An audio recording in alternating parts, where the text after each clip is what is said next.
the basic training, soldier. Unfortunately, there is no time to delay, as enemy forces are approaching.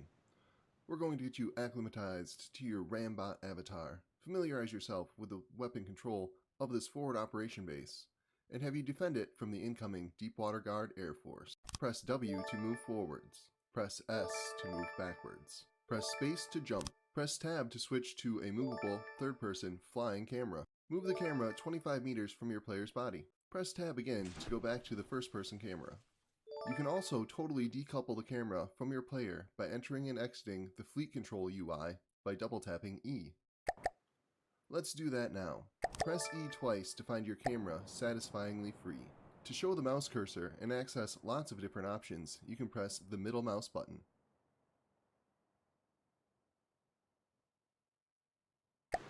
When the mouse cursor is present, you can actually still move the camera by holding middle mouse. This actually activates mouse look in any Unislur interface, which is a great thing to remember. Whilst we are here, let's use the extended HUD to pause the game by clicking the pause symbol on the left or pressing F11. Okay, now that we know where these extra options are, let's unpause and continue the tutorial by clicking the icon again or pressing F11. Okay, let's disable the extended HUD and hide the mouse by pressing middle mouse once more. Now let's return to the first person by pressing tab. Our avatar can take control of vehicle weapons or leave it to the AI. We know we are in control when the Me in the bottom left is highlighted. This is highlighted on the HUD now and is in the bottom left of the screen. Let's make sure we are in this slot now. Use mouse wheel or left and right bracket to select this slot. Get close to the fire control computer. Let's test fire the gun. Look out towards the horizon and notice the gun follows you. Press left control to fire the gun. Master the basics just in time. The enemy is approaching from the east. Let's use the turret on the fort to destroy those aircraft. To kill the planes, we just need to look at one of them. The lock-on crosshair will appear. Hold left control. Keep shooting until it's destroyed.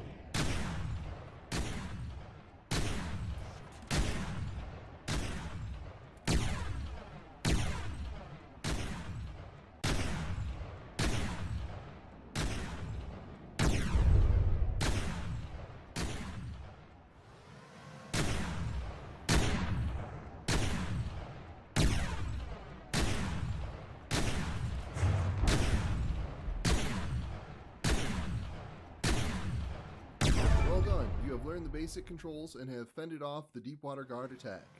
This will surely not be the last of them, so we need to get you prepared for the battle with your own ship. In the next tutorial, you'll learn about building a basic boat. Now that you've learned the basic controls, it is now time to learn how to build a basic boat.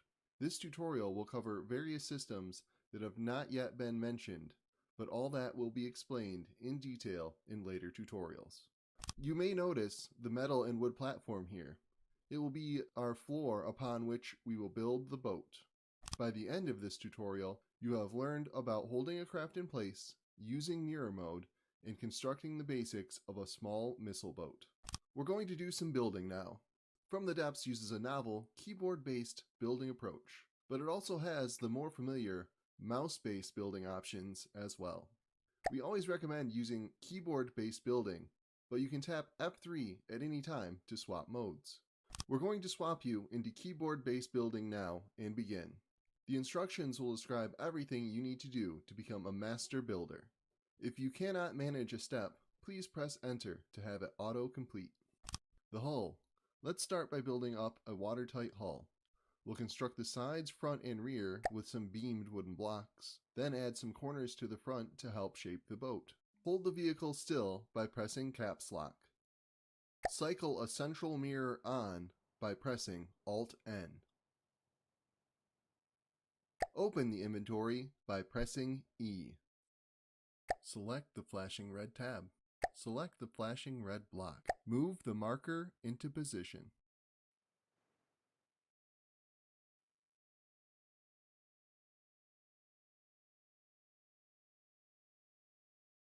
Left click to place the block. Move the marker into position. Left click to place the block. Move the marker into position. Move the marker into position.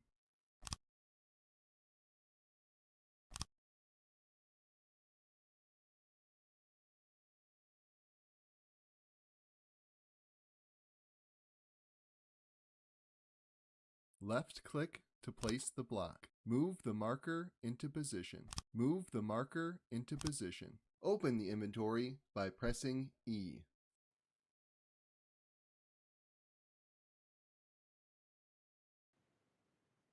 Select the flashing red block. Rotate the marker.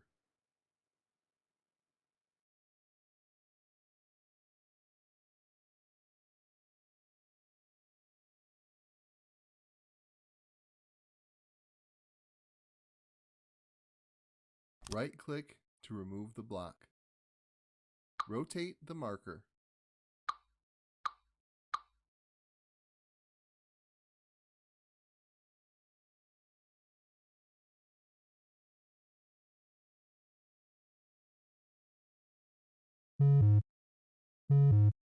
Right-click to remove the block. Rotate the marker.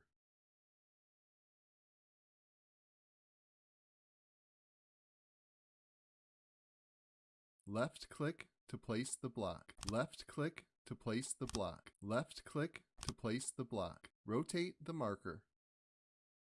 Left-click to place the block. Left-click to place the block. Rotate the marker. Rotate the marker. Left-click to place the block. Open the inventory by pressing E. Select the flashing red block. Rotate the marker.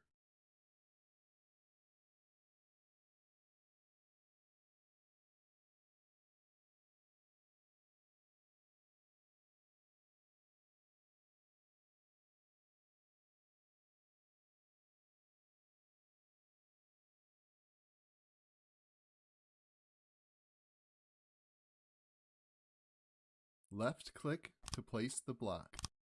Propellers and rudder. Now we will place propellers and a rudder onto the hull for propulsion. Open the inventory by pressing E. Select the flashing red tab. Move the marker into position. Left-click to place the block. Move the marker into position.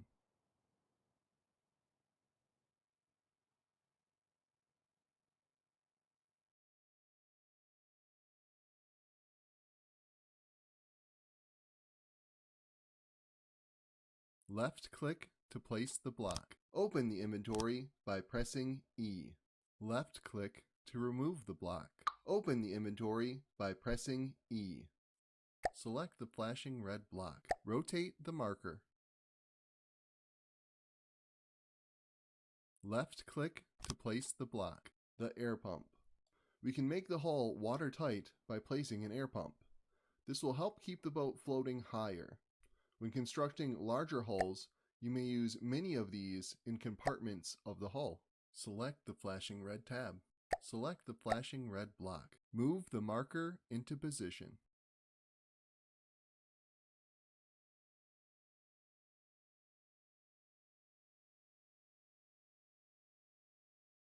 Left-click to place the block. Time to take control. With the basic boat parts constructed, we will place a ship's wheel so that we can control the ship with our avatar. Open the inventory by pressing E. Select the flashing red tab. Select the flashing red block. Move the marker into position. Move the marker into position. Don't forget the chair. It's good to have a chair available close to the ship's wheel so that you will not be thrown around while in combat. You can press Q on a chair to sit your avatar in that chair. A basic engine. Now we will build a simple engine to power the propellers. We will go over engines in much more depth in future tutorials. Open the inventory by pressing E. Select the flashing red tab. Select the flashing red block. Right-click to remove the block. Rotate the marker.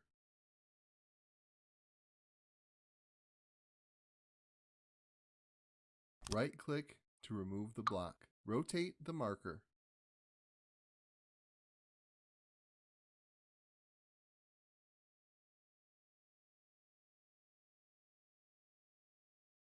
Left-click to place the block. Move the marker into position. Open the inventory by pressing E.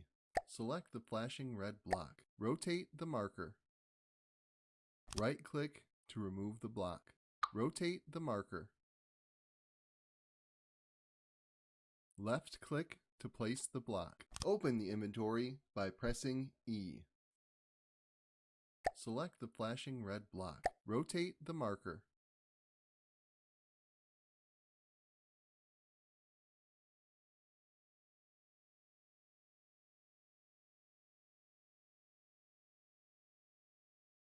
Left-click to place the block.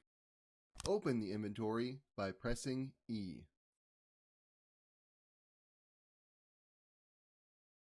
Select the flashing red block. Close the inventory by pressing E. Rotate the marker.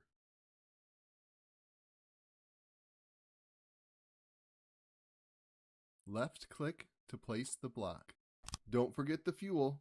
What good is a fuel engine without fuel? Let's place a few fuel tanks to supplement the fuel engine. Rotate the marker.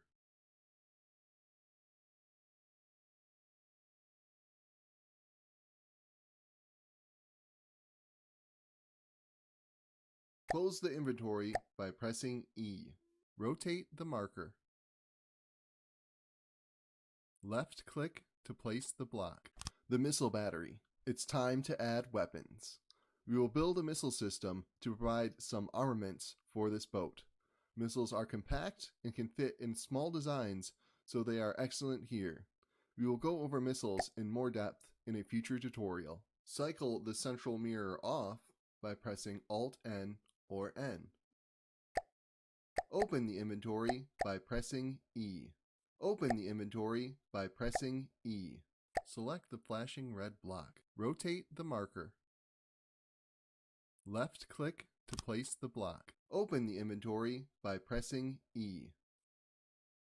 Select the flashing red block. Left-click to place the block. Open the inventory by pressing E. Open the inventory by pressing E. Close the inventory by pressing E. Rotate the marker. Left-click to place the block. Move the marker into position. Left-click to place the block. Left-click to place the block. Open the inventory by pressing E.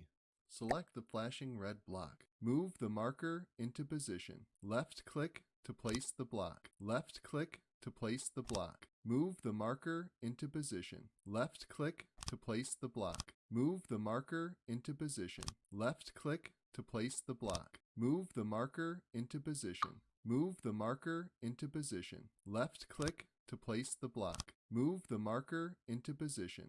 Open the inventory by pressing E. Select the flashing red tab. Select the flashing red block. Rotate the marker.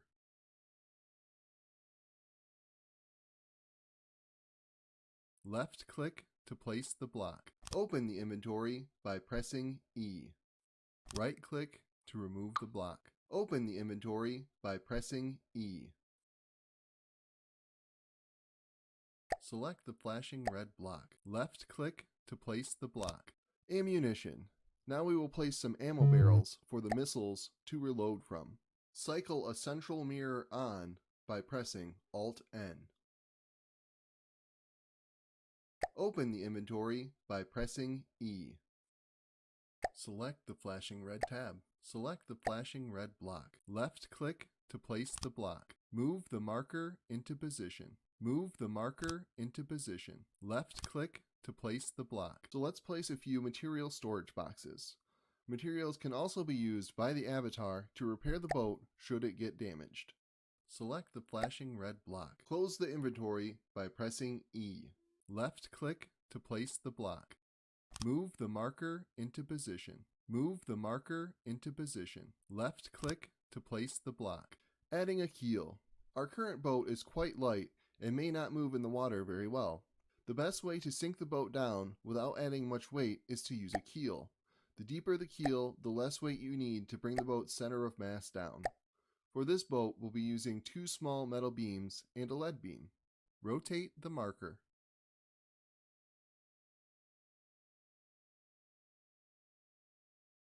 Left click to place the block. Rotate the marker. Left click to place the block. Open the inventory by pressing E. Select the flashing red tab. Select the flashing red block. Rotate the marker.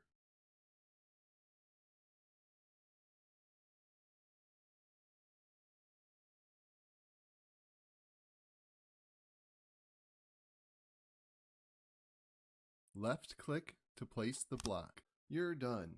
Leave build mode by pressing B. Well done! We have constructed a basic boat that can hold its own in small-scale combat. With time, you will learn to use more advanced shaping to create the hull of your dreams. In the next tutorial, we will learn how to control the boat and start to become a captain of the seas. Congratulations! This tutorial is now complete. Now let's master ship controls. Vehicles are controlled using controllers. The one we have on this boat is a ship's wheel.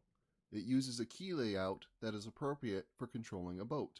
Before we get started moving the boat, you should sit in the boat's chair by pressing Q while you look at it.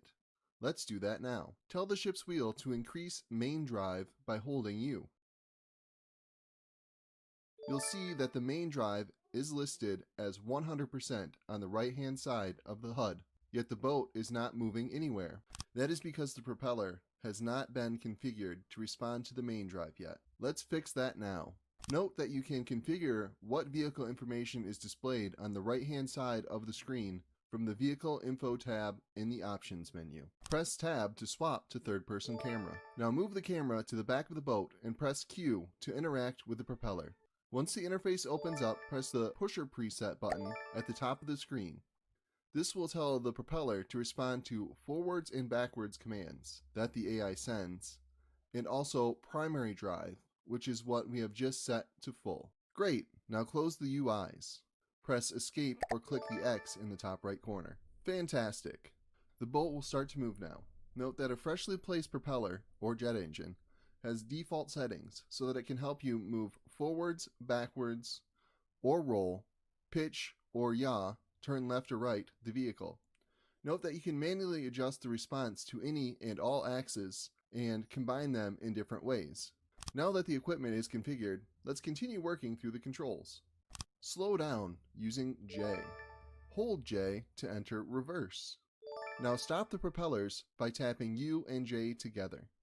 Now let's get back to full speed by holding U to bring the main drive to 100%. Now let's turn. The rudder is already configured to listen to the yaw axis. Yawing left and yawing right is another way of saying turning left and turning right. Now we will need to press the appropriate buttons to send the yaw left and yaw right signal to the rudder. Let's turn right using K to send a yaw right command, which the rudder will respond to. Great snakes! What's that on the horizon? More Deepwater Guard pirates are coming. Good thing we know how to drive this tub. But wait, we need to take control of the weapons. Ensure the Me in the bottom left is selected. This is highlighted on the HUD now and is in the bottom left of the screen. Take control of nearby weapons. Use mouse wheel or left and right bracket to select AI. Kill the Vanguard by pressing left control to fire your missiles. Looking at the target is always a good idea when firing.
Well done, this tutorial is over. You can scroll back through the tutorial instructions by pressing middle mouse to give you a mouse cursor and using the scroll bar on the right of this window. This tutorial will show you how to upgrade a vehicle with AI components that will control its movement and firing. The brain of the system.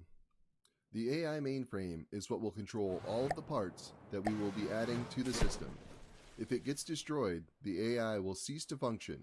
Enter build mode by pressing B. Hold the vehicle still by pressing caps lock. Open the inventory by pressing E. Select the flashing red tab. Select the flashing red block. Move the marker into position. AI card slot. Since we want to get some basic navigation set up, first we'll add an AI card slot so that we can add the basic AI. AI card slots are also needed for other AI cards, such as target prioritization and aim point selection. Basic AI card. Normally you can configure AIs in the mainframe itself, but for this tutorial, we will use a basic circling ship AI card to allow the boat to navigate around its target. It's a simple plug and play type of card that is useful for your first designs. Time for weapons. With the ship now configured with a basic behavior, let's get the weapons automated. Local weapon controllers are required for this function and will control both turret blocks and main weapon blocks. Let's add one next to the turret and another in front of the missile controller. That way the AI will handle both. Move the marker into position. Move the marker into position.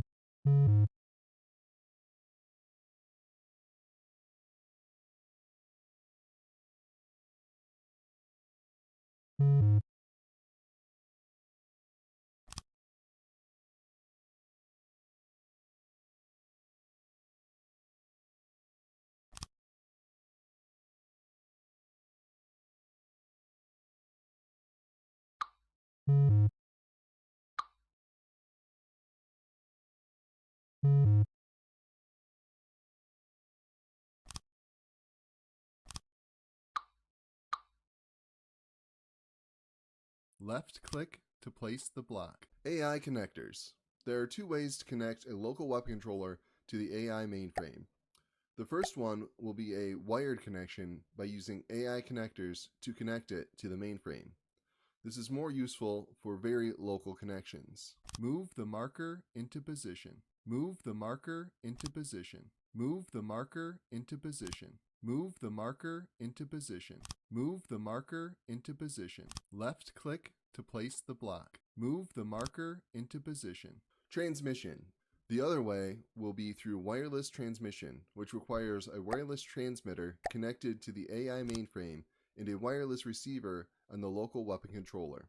We will place the transmitter on the AI first. Now we will place a wireless receiver on the local weapon controller.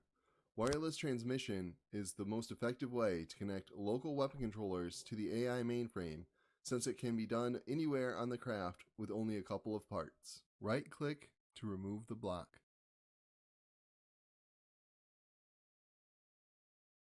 Open the inventory by pressing E. Select the flashing red block. Blind as a bat. Now that we have the weapons configured, they still can't aim well, so we need to set up detection. Let's add some more AI connectors, 4 on top of the ship, 1 on the bottom, and 1 on the gun turret. Move the marker into position. Move the marker into position. Left click to place the block. Move the marker into position. Move the marker into position. Move the marker into position. Move the marker into position.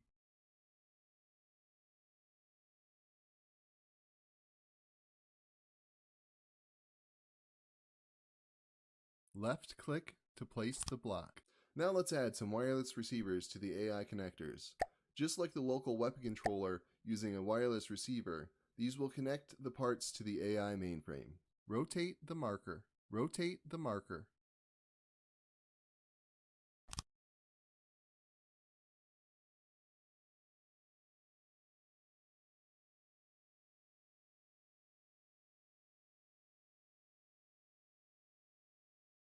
Right-click to remove the block. Rotate the marker.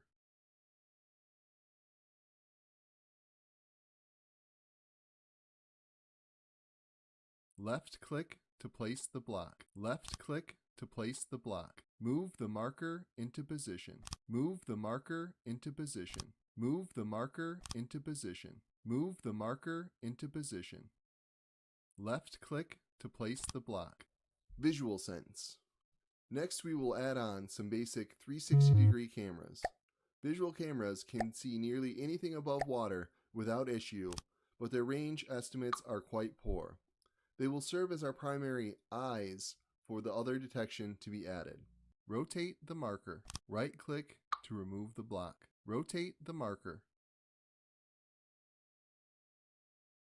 Left click to place the block. Move the marker into position. Left click to place the block. Computer overload. The addition of cameras exceeds the mainframe's processing power, so they won't work well. Let's add some general processing cards to the AI connectors attached to the mainframe so we can support the additional detection. Select the flashing red tab. Rotate the marker. Left click to place the block. Left click to place the block. Left click to place the block. Rotate the marker. Left click to place the block. Move the marker into position. Laser tracker. We need to address the issue with the range estimates being poor, so we can use a laser tracker. They will track a target that's already detected and provide accurate range estimates, which will allow the cannon to fire more accurately. Left click to place the block. Radar gimbal tracker. Just in case the laser tracker gets destroyed, or if the target is covered in smoke, we'll add in a radar gimbal tracker as well. Just like the laser tracker, it will provide accurate information on a target, but they must be within the radar's range. Sonar. Right now our detection is ineffective against anything underwater, such as a submarine. The 360-degree sonar will solve this issue. It provides solid estimates by itself and needs no other support. However, it must be placed underwater. Rotate the marker. Move the marker into position. Left click to place the block. Now that we have the weapons configured, they still can't aim well, so we need to set up detection. Let's add some more AI connectors. 4 on top of the ship, 1 on the bottom, and 1 on the gun turret. Press right bracket to build on the correct sub-object.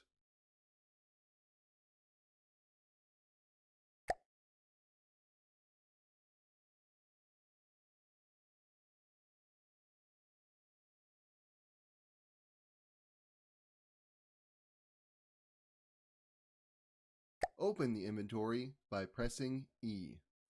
Select the flashing red block. Rotate the marker.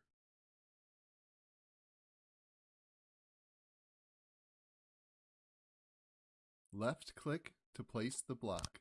Now let's add some wireless receivers to the AI connectors. Just like the local weapon controller, using a wireless receiver, these will connect the parts to the AI mainframe.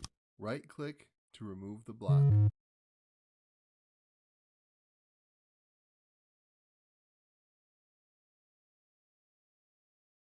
Rotate the marker.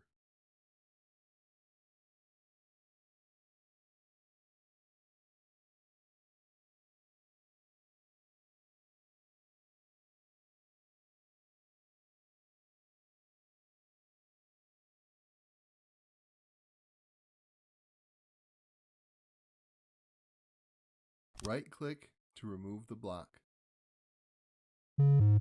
Rotate the marker. Left click to place the block. Finally, let's add a rangefinder to the turret. This will allow a fairly accurate range estimation of the target without need of the trackers. Select the flashing red tab. Select the flashing red block. Close the inventory by pressing E. Rotate the marker. Left click to place the block. You're done. Leave build mode by pressing B. The building is complete. Our boat can now drive and shoot autonomously. Oh no, what's that I smell? Cripes! The Deepwater Guard are back. Good thing we got our AI integrated. Sit back and hope for the best. But wait, we need to relinquish control of the weapons so that we are sure that the AI will control them all. Ensure that AI in the bottom left is selected. This is highlighted on the HUD now. and is in the bottom left of the screen. Relinquish control of nearby weapons. Use mouse wheel or left and right bracket to select AI. Kill the Nessie.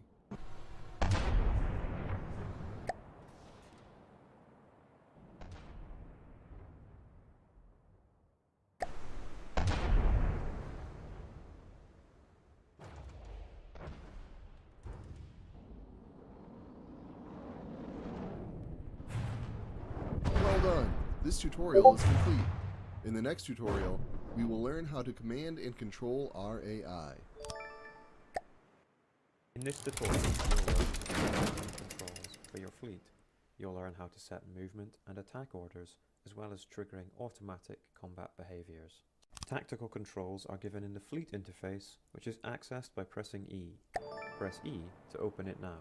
Let's select our boat by clicking on it on the list on the left, or literally left-clicking on the boat, or using a click and drag selection to select it. Now that our vehicle is in manual mode, we can give it orders. Once you begin giving an order, you'll notice that you can set the orientation of the order, and for planes, you will also be able to set the altitude of the order. Give an order using right-click, or right-click and drag to set the orientation of the order. Moving now. Give it a chain of Moving orders now. using Shift plus right-click. Let's give it Moving 3. now. Moving We now. now know how to manually order our vehicles around. A vehicle can be ordered like this as long as it has an AI mainframe on it with a maneuver routine defined within it. Let's turn the movement off now by pressing the Turning flashing red off. button. We now know how to disable movement. Note that when you press the vehicle control keys T, G, Y, H, U, J, I, K, O, L, etc., it will automatically disable the movement of the vehicle that you are manually controlling for a few seconds. We will now spawn in 2 harmless enemy units to test out the automatic combat behaviors and targeting commands. We will disable our boat's AI weapon control for now. Our boat's AI will pick which of the 2 targets to engage. The current target has a red box drawn on it. We can force our boat to engage a target by left-clicking on the target. We will try that now. Left-click on the enemy on the left to target it.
Receiving. Engaging Left-click now. on the enemy on the right to target it. AI mainframes can hold many automatic combat behavior routines. The number they can have depends on the number of AI Receiving. cards they have in their card slots. We've provided 1 on our boat, so let's enable automatic mode now to turn this behavior routine on. Begin automatic combat behaviors by clicking the flashing red button. Taking command. Our boat will now automatically begin to engage the enemy vehicles, but we forgot to activate our boat's weapons. Gunnery enabled. We will do that next. Let's turn the AI weapon Gunnery control enabled. on by pressing the flashing red button. Our boat will now automatically shoot its weapons at the enemies. This is facilitated by AI detection components and the AI local weapon controller blocks that control the weapons. Now do whatever you need to do to destroy those 2 enemy units. Kill the enemy on the left.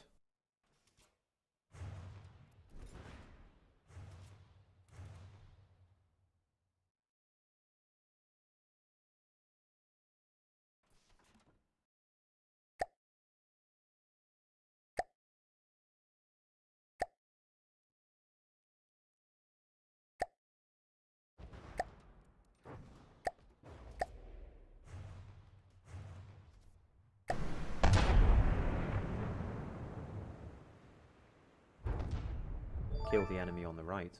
The fleet interface has loads of other options, many of which will be explained in the subsequent strategic controls tutorial. Receiving. One final thing we will look at here is the tactical options provided in the map. Use the mouse wheel or left and right bracket to scroll out Receiving. until the map opens up, or simply press M.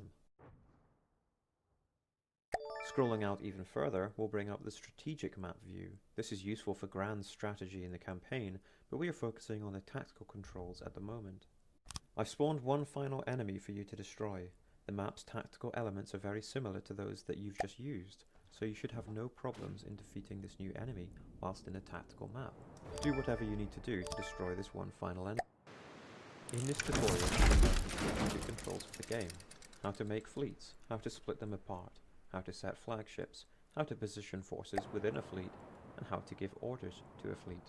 Many strategic controls can be given in the fleet interface, which is accessed Returning by to pressing E. formation. Tap E now. Let's select Gamma by clicking it on the list on the left or left clicking on the boat. Let's put Gamma into the same fleet as Alpha by clicking the flashing red merge button next to Alpha Fleet on the fleet list.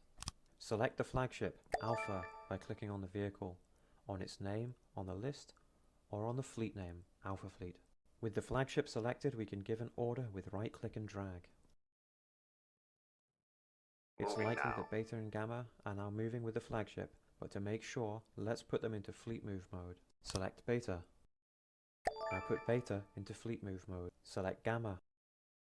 Now put Gamma into fleet move mode. With Gamma selected and in fleet move mode, we can now issue an order that will reposition Gamma within the fleet. Right click and drag to position Gamma relative to the rest of the fleet. You're in control. Moving now.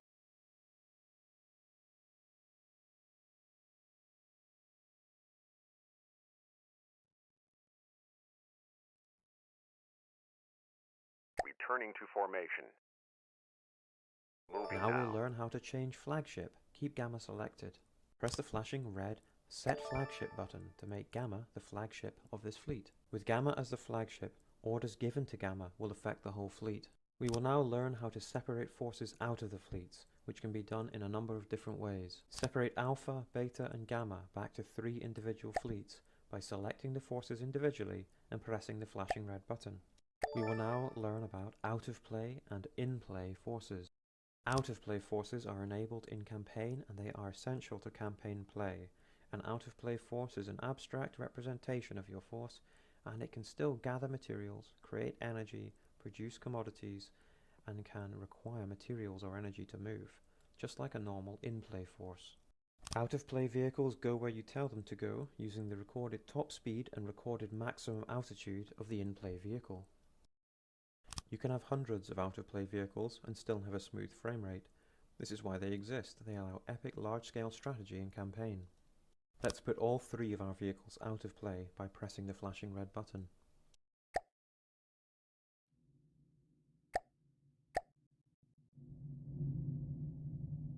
With our vehicles out of play, we can order them to travel long distances on the map and not have to worry too much about them. And with all the vehicles out of play, we can speed up time to ×10 speed. Press the ×10 button in the bottom right corner of the screen. Well done, this tutorial is complete.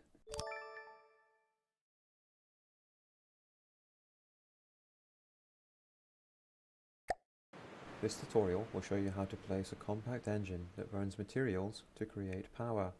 The aim of this engine is to maximize power output, but it will have a lower material efficiency. A more material efficient engine will be covered in a later tutorial. We're going to do some building now. From the Depths uses a novel, keyboard-based building approach, but it also has the more familiar mouse-based building options as well. We always recommend using keyboard-based building, but you can tap F3 at any time to swap modes. We're going to swap you into keyboard-based building now and begin. The instructions will describe everything you need to do to become a master builder. If you cannot manage a step, please press enter to have it auto-complete.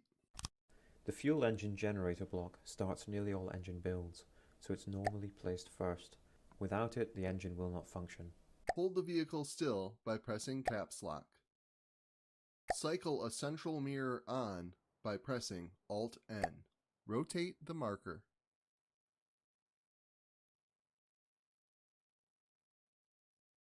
Left click to place the block. The crankshaft is vital for attaching cylinders to the fuel engine, and it can only be built in a straight line from the main block. Left click to place the block. Move the marker into position. Move the marker into position. Move the marker into position. Cylinders are your main parts for making the engine provide power output. You will attach fuel injectors, carburetors and exhaust pipes to them. In this tutorial, we will only be attaching fuel injectors and exhausts to them. Move the marker into position. Fuel injectors will add 400 power output to any cylinder they are attached to, but they will burn 0.8 materials per second. They excel at power density, but are poor options for material efficiency. Rotate the marker. Right click to remove the block. Rotate the marker.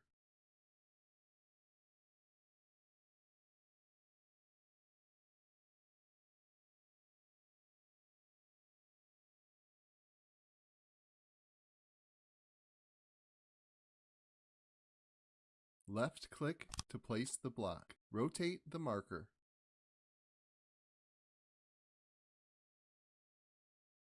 Left click to place the block. Cylinders will heat up when in use and will have lower output as they get hotter.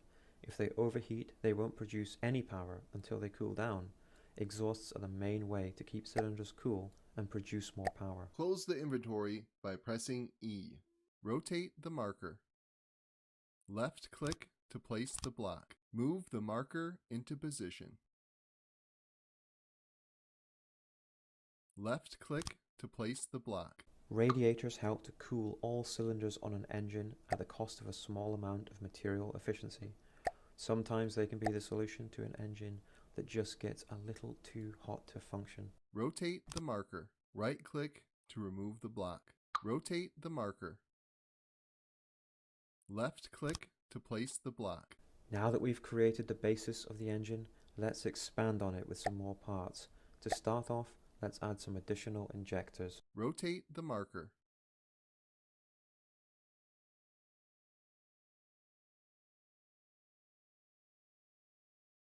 Left click to place the block. Move the marker into position. As more power producing parts are added, we must also add more exhausts to ensure the cylinders are receiving enough cooling to function. By using some junction pipes to connect two cylinders, we can save space and cool them both. Open the inventory by pressing E.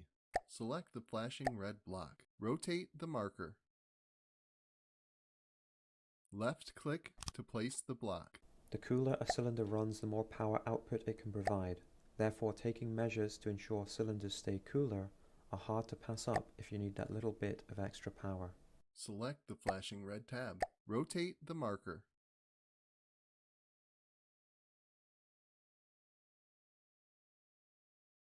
Left click to place the block. Move the marker into position. Left click to place the block. Left click to place the block. You're done. Leave build mode by pressing B.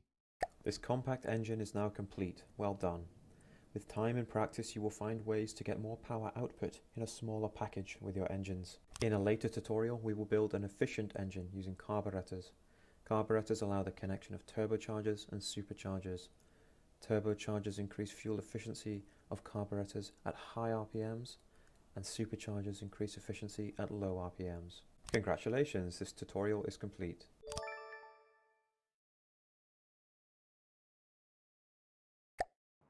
This tutorial will show you how to build a basic missile platform.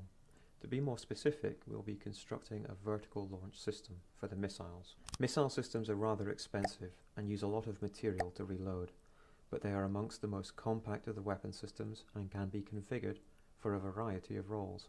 Don't leave home without one in your fleet. The start of every missile system begins with a missile controller. Go ahead and place it first. Select the flashing red block. Connectors will allow you to connect the launch pads to the system. For this setup, we will only need 3 connectors. Place them as shown. Rotate the marker. Left click to place the block. Left click to place the block. The launch pads are the beginning of the actual missile to be launched by the missile system. There are 3 sizes to the launch pads you can use, but for this tutorial, we will use the medium launch pad. Rotate the marker. Left click to place the block. Move the marker into position. Move the marker into position. Missile gantries will determine the length of your missile and can be as long as you wish. The longer your missile is, the more modules you can fit onto it, but going too long will reduce your missile's speed and turning potential. Right-click to remove the block. Rotate the marker.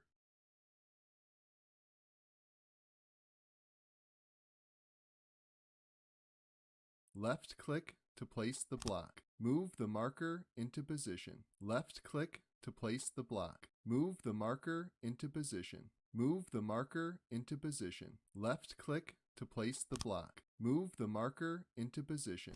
Move the marker into position. Move the marker into position. Move the marker into position. Left-click to place the block. Left-click to place the block. Move the marker into position. Left-click to place the block. Move the marker into position. Left-click to place the block.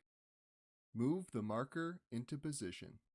Cycle the central mirror off by pressing Alt-N or N. Cycle the central mirror off by pressing Alt-N or N. Cycle the central mirror off by pressing Alt-N or N. Cycle the central mirror off by pressing Alt-N or N. Cycle the central mirror off by pressing Alt-N or N. Cycle the central mirror off by pressing Alt-N or N. With the missiles now placed, we will add ejectors to the launch pads. These aren't necessary, but they help the missile clear the gantry at a faster pace. They can also be configured to eject the missile at certain angles if you aren't using a hatch. Rotate the marker. Left-click to place the block. The Identify Friend or Foe add-on, or the IFF add-on, is essential for any offensive missile in a fleet-on-fleet combat.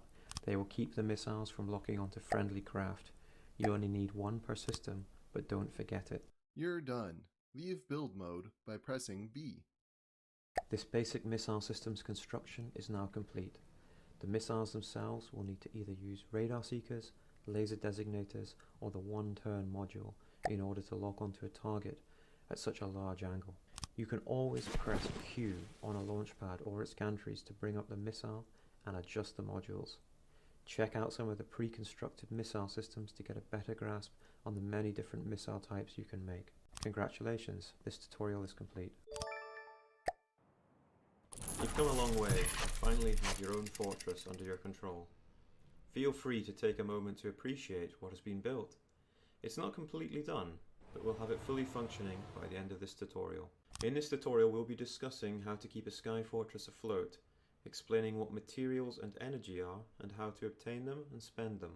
We will be moving around a lot on this fortress in build mode.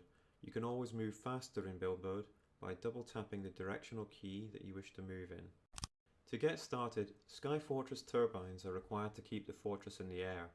If you lose all of them or they run out of power, the fortress will start to crumble apart. Let's place some more turbines to reduce the odds of this happening.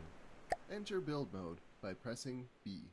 Press left bracket to build on the hull. Open the inventory by pressing E. Select the flashing red tab. Select the flashing red block. Move the marker into position. Left-click to place the block. Move the marker into position. Left-click to place the block. Move the marker into position.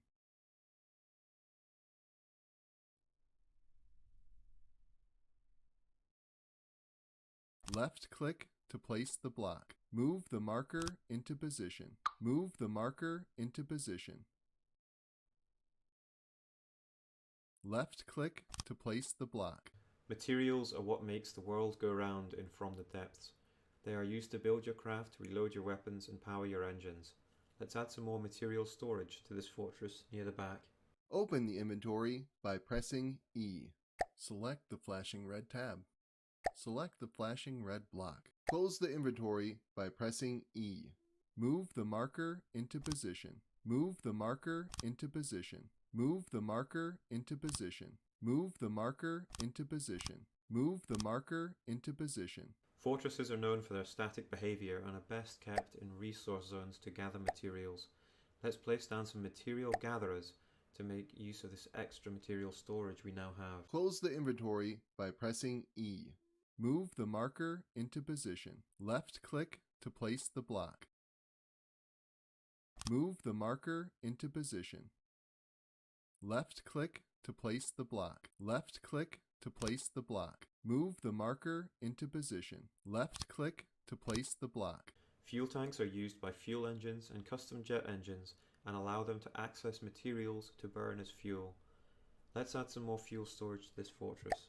Select the flashing red tab. Select the flashing red block. Left-click to place the block. Move the marker into position. Refineries are used to refine materials into globally accessible commodities. Commodities can be gifted to any force in your territory or neighbouring territories. Constructs need to have at least 1 million materials in storage in order to run the refinery, so it is quite an investment. There are also extra modules which will make the refinery more efficient at converting materials into commodities. Generally, it's wise to make efficient refineries to make the most out of your materials. We'll be going over all the parts of a refinery in this tutorial. Let's start by placing the refinery itself first. The desalter is the first piece used to make refineries more efficient at commodity creation. Only one desalter works per refinery system. Left-click to place the block. The coker is another add-on for the refinery that moderately increases the efficiency of conversion. Unlike the desalter, you can have as many cokers as you like. The catalytic cracker is the last module covered for the refinery. It increases the volume of materials processed into commodities. You may also have as many of these as you'd like on your refinery. Left-click to place the block. As modules are added onto the refinery, the dangerous gas will build up faster. Let's attach more flare stacks to keep the dangerous gas under control. Rotate the marker. Move the marker into position. Move the marker into position. Move the marker into position. Move the marker into position. Left-click to place the block. What good are your cannon ships without ammo? Ammo barrels allow weapons to access materials for reloading. You normally need a lot of them for your larger craft. Let's place a few more ammo barrels onto this fortress. Select the flashing red block. Left-click to place the block. Left-click to place the block. Left-click to place the block. Energy is a different type of resource that is stored in batteries, which can be recharged in various ways. You can also convert energy to power by using an electric engine. For now, let's just place a few more batteries for energy storage. Rotate the marker. Rotate the marker. Rotate the marker. Left-click to place the block. Move the marker into position. Move the marker into position. Move the marker into position. Move the marker into position. The radioisotope thermoelectric generator, basically known as the RTG, is an expensive asset, but is constantly providing free energy that it stores in batteries. Craft powered by RTGs and electric engines don't burn materials at all. Let's place a few. Select the flashing red block. Move the marker into position. Left-click to place the block. Move the marker into position. Left-click to place the block. You're done. Leave build mode by pressing B. Getting familiar with material is important for managing your campaigns. Fortresses are a great place to resupply your fleets, since they will commonly have plenty of material storage and be placed in resource zones. We've completed our construction on this fortress for now. In the next tutorial, we will be learning how to move materials between forces and across the world map. Congratulations, this tutorial is now complete. We're going to learn about moving material around and resupplying our units. This tutorial will be of most help in preparing for campaign play. We're going to do the entire tutorial with out-of-play forces, first introduced in the Strategic Controls tutorial. We will do everything from the fleet interface. Let's open it now. Open the fleet interface by pressing E. I've created a resource harvesting fortress for you. It has resource gatherers on it, powered by fuel engines, which burn some material. And it generates material when in a resource zone. If you mouse over the material gatherer unit, you'll see it has spawned with 100 materials. These numbers will not change until it enters a resource zone and begins to harvest. Let's move the material gatherer into the resource zone now. Listening. Move the material gatherer into the resource zone. Listening. Select the Moving unit out. and right-click in the green resource zone ring. Moving out. With the material gatherer in the zone, it will start to burn some materials to gather much more material. We will need to defend material gatherers in order to survive. I will create a guard vehicle for you. Okay, a guard vehicle has been Receiving. created for you. Let's put both of these two units in the same fleet. Moving We now. were shown how to do this in the Receiving. Strategic Controls tutorial. Now let's rename the fleet to Processing Fleet by pressing the flashing red button and typing the new name in.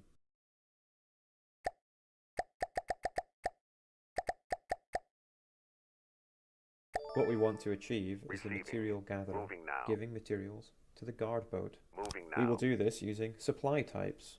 First, we activate Resource View, which shows loads of Listening. extra logistical options. Activate Resource View by pressing the flashing red button or pressing Ctrl R. We're now going to set procurement levels. These are the minimum amount of different resources we will keep. Resources above these levels can be given away to other forces, but we will never give away so much that we drop below these procurement levels. Set the material gatherer to only keep a small amount of material, so that it can give a lot to the guard boat. Look for the flashing red button. The desired levels are now set, but nothing is happening. That's because we need to assign the supply type of these two forces. There are 3 supply types: creator, cargo, and user. The settings determine how energy and material are shared between vehicles. Let's arrange our forces into types now. Put material gatherer into creator type by selecting it and left-clicking the flashing red button. We will now see numbers flying around the screen representing the flow of material between these two forces.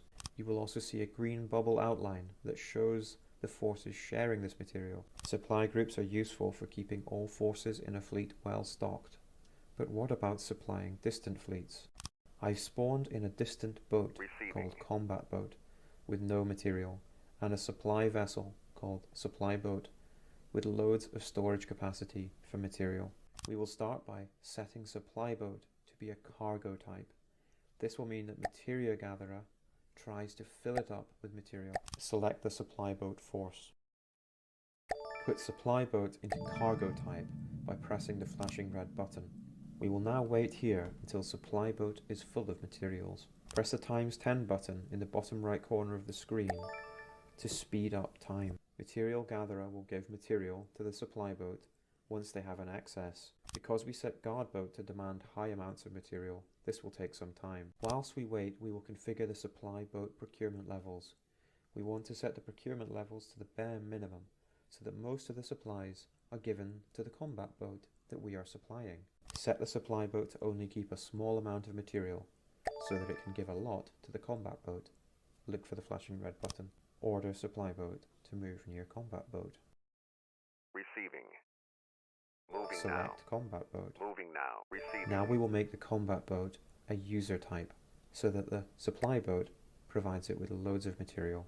Put Combat Boat into user type by pressing the flashing red button. Now we will set the procurement levels of Combat Boat so that it can be fully resupplied by the supply fleet. Let's set the procurement for material to its maximum level. Set the Combat Boat to keep maximum material so that it's always combat ready. Look for the flashing red button. If you move Supply Fleet back and forth between Processing Fleet and Combat Fleet, you'll see that Supply Fleet will refill and empty its supplies until the Combat Fleet is full. Receiving. This tutorial is now complete. Moving now. It is difficult to succeed in all your weapon with only missiles, so we will be looking at how to build a new weapon. This time we will be constructing a simple armor-piercing high explosive, which is APHE, cram cannon. Cram cannons can make the biggest booms by lobbing massive shells at your target.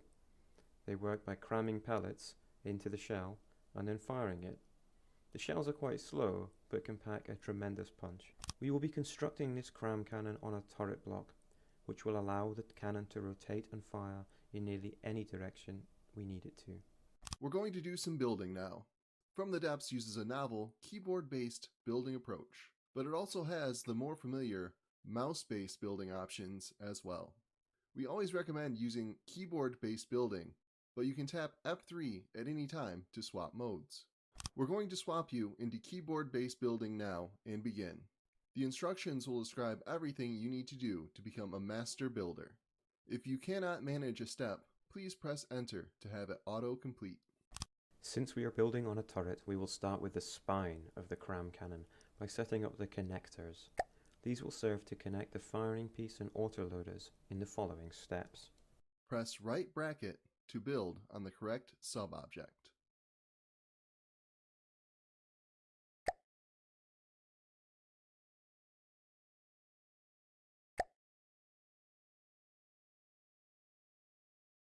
Hold the vehicle still by pressing caps lock. Cycle a central mirror on by pressing Alt-N. Open the inventory by pressing E. Select the flashing red tab. Select the flashing red block. Enter build mode by pressing B.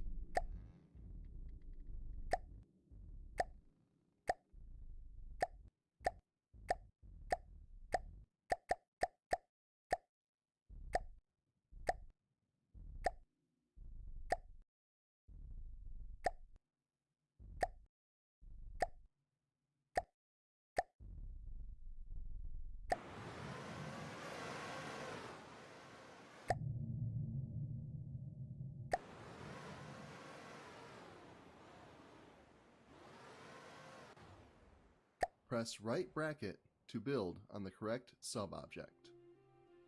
Hold the vehicle still by pressing caps lock.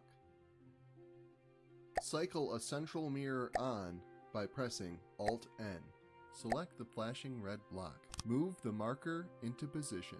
Left click to place the block. Now that we've built the connectors high enough, we can add the firing piece. It's the main part of the cram cannon. Without it, the cram cannon will not function. We're going to immediately start building an optimized barrel for the cram cannon. Since we are on a turret, we will make use of the elevation barrel to maximize our vertical firing arc. We only need one elevation barrel. Left click to place the block. Next, we will add the motor-driven barrels. These allow the cannon to retain its large field of view, even when regular barrels are added. For this cannon, we are only going to need 4 motor-driven barrels. Move the marker into position. Move the marker into position. Move the marker into position. Move the marker into position. Finally, we will add on 4 regular barrels to the end, which will help improve the cram shell's speed and accuracy. Move the marker into position. Move the marker into position. Move the marker into position. Left click to place the block. Gauge increasers are vital to make the cram cannon have the big boom that they are known for. We will add 10 gauge increases for this size of cannon. Open the inventory by pressing E. Move the marker into position. Left click to place the block. Left click to place the block. Left click to place the block. Move the marker into position. Move the marker into position. Left click to place the block. Left click to place the block. Move the marker into position. Move the marker into position. Payload compactors and pellet boxes need to be placed on payload packers. Therefore, we will jump straight to placing them. Place 12 packers around the connectors. Right click to remove the block. Rotate the marker.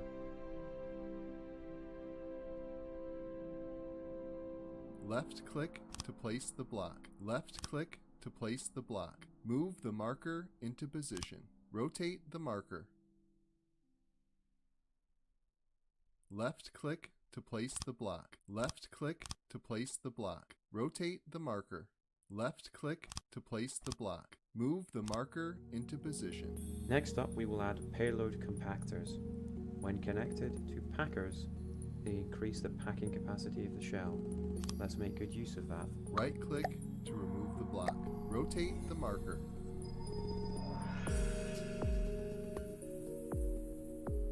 Move the marker into position. Left click to place the block. Left click to place the block. Left click to place the block. Left click to place the block. Pellets are what give cram cannon shells their power. The more pellets packed, the more they affect the shells. Hardener pellets increase the armor-piercing value of the shell, which which is helpful for busting holes. Let's add some in. Move the marker into position. Left click to place the block. Left click to place the block. Explosive pellets infuse the clamshell with explosive properties, which can make them very deadly. Let's add some explosive pellets to the shell. Move the marker into position. Move the marker into position. The fusing box is a vital asset if used to have dynamic shells. They allow features such as penetration depth, inertial, and timing properties. After placing the fusing box, you can press Q on the box to select your fuse. Fusing is optional. The predictor will show the line that the shell will travel, which makes manual aiming much easier. If the AI will be controlling the cannon, the predictor is not required. You're done. Leave build mode by pressing B. Well done, this cram cannon is complete. This is a rather small and basic cram cannon, but it can set a base for your much larger creations. Before exiting the tutorial, we recommend to check the fusing box by pressing Q on it and see what options for fusing are available. Congratulations, this tutorial is now complete. This tutorial will show you how to place a large but efficient engine that burns materials to create power. This efficient engine will have a lot of material efficiency, but a low power output for its size. Since material efficient engines will save you materials over time, you should look to prioritize building these types of engines over versions that use fuel injectors. We're going to do some building now. From the Depths uses a novel, keyboard-based building approach, but it also has the more familiar mouse-based building options as well. We always recommend using keyboard-based building, but you can tap F3 at any time to swap modes. We're going to swap you into keyboard-based building now and begin. The instructions will describe everything you need to do to become a master builder. If you cannot manage a step, please press Enter to have it auto-complete. Just like the previous engine tutorial, we will start with the fuel engine generator block, since it is the most important piece. Without it, the engine will not function. Cycle a central mirror on by pressing Alt-N. Rotate the marker.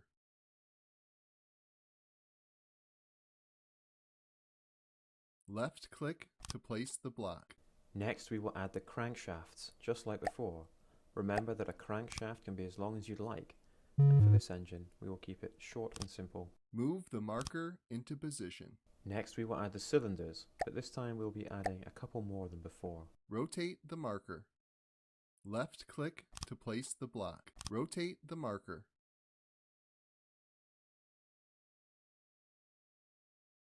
Left click to place the block. Now it's time for the carburetors. They provide 125 power to attach cylinders, which makes them less power dense than injectors, but they can also attach to more cylinders at once, which can make them just as strong as injector engines when built right. Left click to place the block. Move the marker into position. Next up, we'll be adding the superchargers.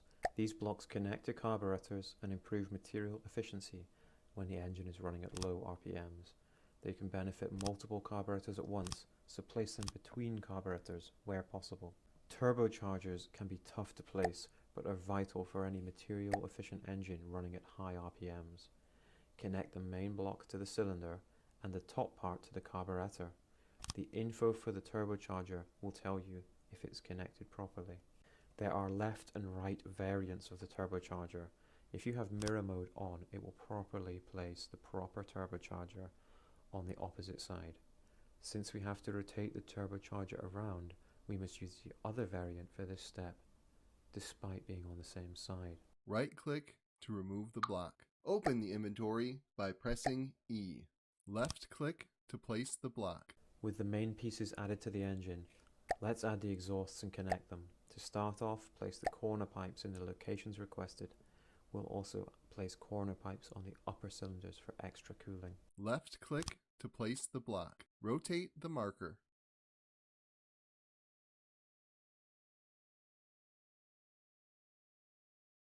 Left click to place the block. Rotate the marker.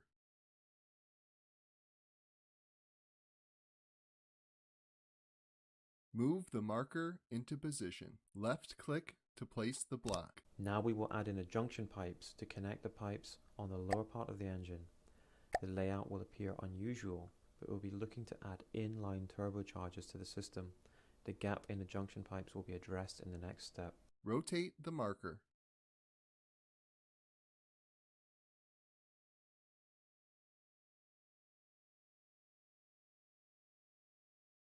Left click to place the block. Left click to place the block. Move the marker into position. Now we will add a couple of straight pipes to connect the disconnected junction pipes to the exhaust line. Now we will add more corner pipes to curve the exhaust lines in preparation for inline turbochargers. Rotate the marker. Left click to place the block. Rotate the marker. Close the inventory by pressing E. Rotate the marker. Left click to place the block. Inline turbochargers connect through the exhausts and attach to a carburetor to further improve material efficiency at high RPMs. The more exhaust gas flowing to the inline turbocharger, the stronger it'll be. They will properly mirror just like the regular turbochargers. Rotate the marker.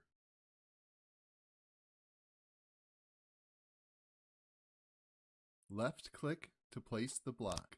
Finally, let's add the last exhausts to the system. Keep in mind that the inline turbochargers don't need these exhausts, but piping gas to desired locations or connecting more inline turbochargers may be desired. Move the marker into position. Left click to place the block. Move the marker into position. Left click to place the block. You're done. Leave build mode by pressing B. Well done, you have completed this engine. In time you will find the combinations and placements of blocks that will be even more efficient than this engine. Remember to experiment and find out what works best for you. Also remember that a failed design isn't a failure, it's a learning experience. Congratulations, this tutorial is complete.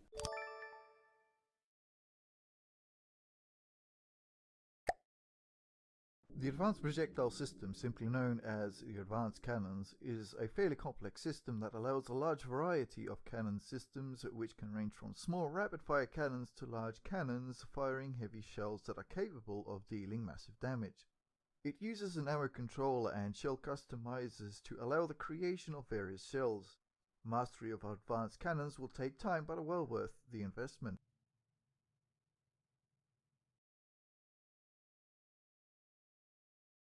The firing piece is the main piece that is part of the advanced cannon.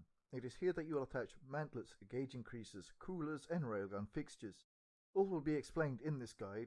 You can also press Q on the firing piece, which has various options such as the idle barrel angle, number of barrels and much more.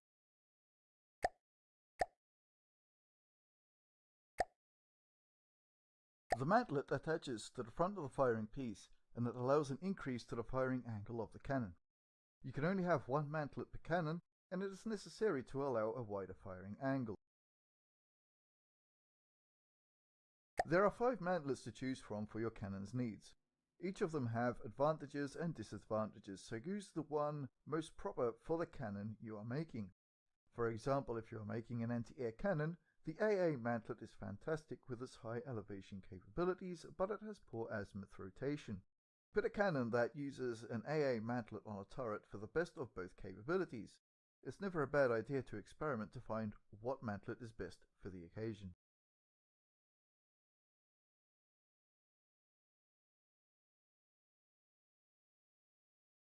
Barrels attach to the mantlet and serve to increase the accuracy of the cannon, while also being important to allow gunpowder to burn and increase the shell speed. A proper barrel length is dependent on the cannon, so you may need to adjust the barrel length later on once you have everything set up. There are beamed versions of barrels, alongside a heavy barrel counterpart that is more durable but also much heavier and more expensive. It is best to use as many extended versions of barrels in order to increase durability of the barrel line. The bore evacuator is not a necessary part of the barrel, but it reduces the cooldown of the cannon, which will allow the gun to shoot faster. However, the bore evacuator is not a durable piece and will create a weak point in your barrel line. Choose wisely for its placement since it can fit anywhere on the barrel line.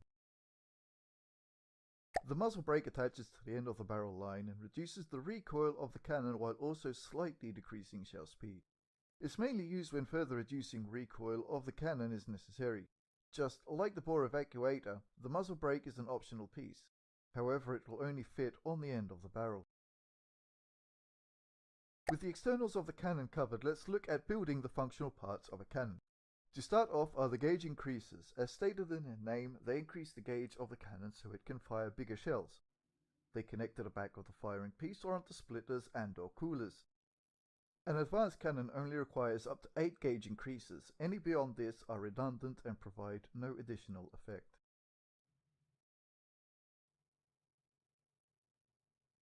The gauge splitter attaches to either the firing piece, gauge increasers or gauge coolers and serves to turn the gauge line in another direction or 2 separate directions. This can allow a more complex placement of gauge increasers or coolers. Gauge splitters also act as cooling units, which will help increase the rate at which the cannon can fire. Gauge coolers allow the cannon to cool down faster, which will increase the possible fire rate of the cannon. They allow the connection of other parts on them, just like gauge increasers and gauge splitters, and also connect in the same fashion. There is no technical limit to how many coolers can be used on a cannon, unlike gauge increasers, and there is no penalty to using more. If they make the gun fire too fast, you can always set the fire rate by pressing Q on the fire piece and adjust it in the Advanced Projectile System tab. Connectors serve the simple purpose of expanding the cannon system away from the gauge line. They connect to gauge increasers, coolers and other connectors to allow the placement of autoloaders, railgun chargers and the miscellaneous parts such as the predictor and laser targeter. Most cannon systems can be built without using connectors, but they can serve as an omnidirectional input for other parts when in a pinch. With the basics of the gauge line covered, we will now look at one of the most important parts of the advanced cannon, the autoloaders. They come in various sizes which allow for the loading of many shell sizes. You will want to use the proper autoloader size for the shells you are intending to fire. If you are launching 500mm shells, then you may want autoloaders at least 4 meters or longer. You can place autoloaders along the gauge line onto connectors or adjacent to other autoloaders. There is no penalty to placing them next to each other and no benefit of placing them on connectors or vice versa. Ammo clips are vital for storing your ammo shells as you await to fire them. They connect up to 4 sides of an autoloader, except for the 1 meter belt-fed autoloaders, and can stack up on top of each other to increase the number of stored shells. You can even see the shells loaded in the clip for the standard ammo clip. There is a solid variant that doesn't have to render these shells, which will increase the game performance. When an ammo clip is destroyed, the shells will also explode and can chain react, possibly destroying the entire cannon. Make sure your ammo clips are well protected, especially when using larger and more volatile shells. The ammo ejector is an advanced block that connects to the autoloader and will eject all shells in the autoloader and attach clips through the top of it. These shells are still live when ejected and in proper use may cause more harm rather than being helpful.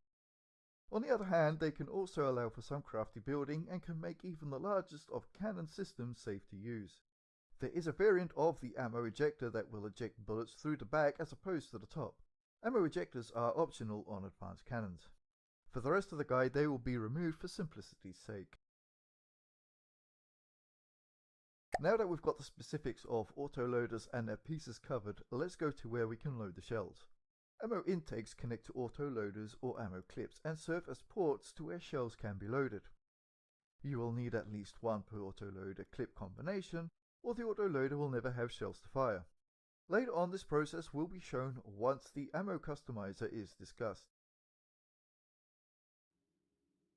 Remember, you only need at least 1 ammo intake per autoloader clip setup, but you can get benefits out of using more than one. The more ammo intakes you have, the faster the autoloaders and clips can obtain shells. This is quite useful when using belt-fed autoloaders since it reduces the time to fill the attached clips. It's important to ensure that you have enough ammo storage to sustain the ammo intakes. We now have everything in place to make use of the ammo controller and ammo customizers. The ammo controller can be placed anywhere on your craft and ammo customizers connect to the controller in a line. You can add as many customizers as you want, but you will be restricted what can be put into the shell based upon its diameter and autoloader size for your cannon. In this case, there are 5 ammo customizers which allow for 10 modules. If we keep the current gauge of 236mm, it would require at least a 3-meter autoloader in most cases. Rather than removing the gauge increases, we can increase the number of barrels on the cannon to reduce the gauge to a more proper level. With 4 barrels, the gauge is now 95mm, which with 10 modules makes a 950mm shell, which is acceptable. With the customizers placed, we are currently firing a stick of gunpowder and no bullet. So let's change that. You can press Q on the controller to bring up the interface for creating a shell. This will show you statistics of the shell alongside the purpose of each part. For this shell we are creating a basic kinetic shell that uses an AP capped head, a couple of solid warhead bodies and a base bleeder. The versatility of shells you can make is quite high, so experiment to find what works best. Once you have your shell, press Q on the ammo intake on the cannon. Select the shell and it will automatically start loading shells. You can simply force assign all ammo intakes on the cannon to accept the shell, or you can create a mixed loadout with different shells by setting them up individually.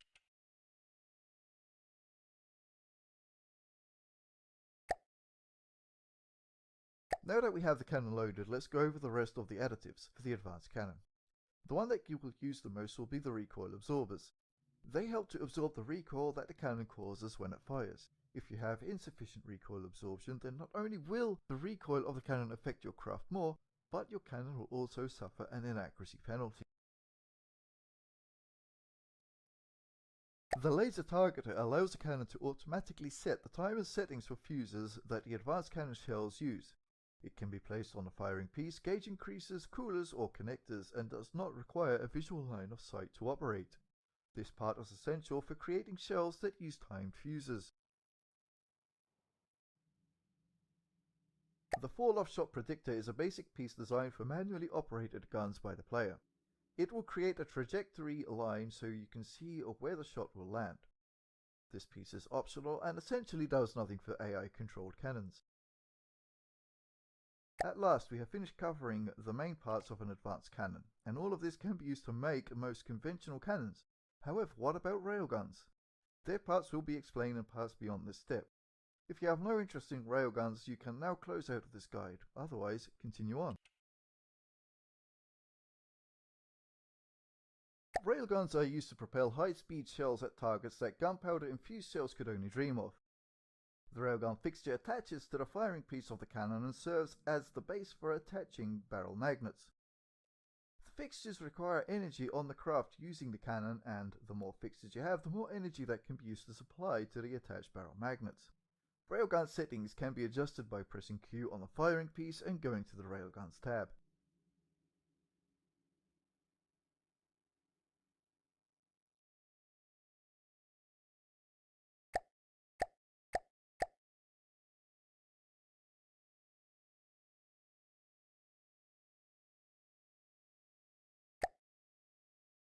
Railgun charges are essential for recharging the railgun and are placed on the firing piece, gauge increasers, coolers, connectors, or stacked among each other. The more charges you have, the faster the railgun will charge up.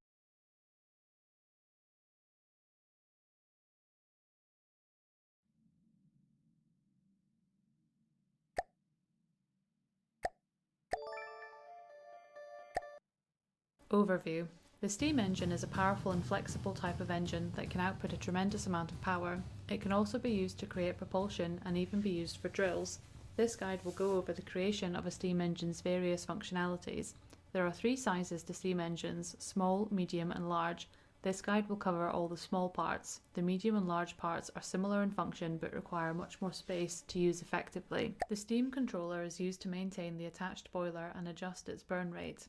Without it, a boiler will not function. You can press Q on the controller to adjust the burn rate. You can also control the burn rate via ACBs.